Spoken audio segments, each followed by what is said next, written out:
Les événements dramatiques dans ce pays se succèdent à jet continu. Assassinat, enlèvement, violence, c'est la règle. Hein, c'est la règle. Aujourd'hui encore à Carpentras, un policier a été attaqué à balles, il a été blessé, l'agresseur est mort. Donc celui-là ne sera pas jugé. Et ce qui me stupéfie et me scandalise, c'est que la réaction, c'est de bonnes paroles, c'est des marches blanches, c'est des rêves pieux. Et c'est le refus de voir la réalité. Aujourd'hui, parler de grand remplacement, c'est du complotisme. Parler du grand remplacement civilisationnel, c'est du complotisme, c'est-à-dire que dès que l'on veut penser en dehors du prêt à penser, on est complotiste et on n'est pas fréquentable en fin de compte.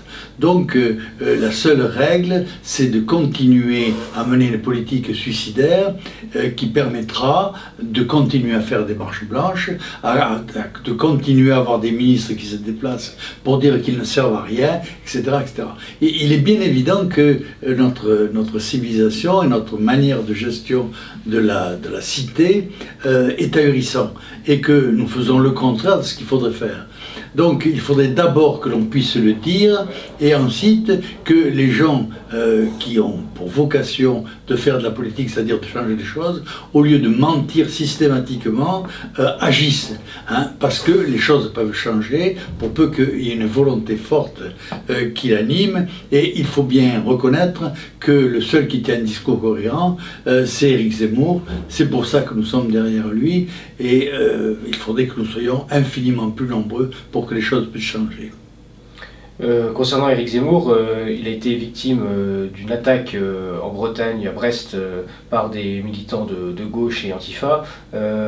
Comment vous analysez un peu la réaction du système par rapport à ça? C'est la démonstration, c'est une autre démonstration de ce que je viens de dire.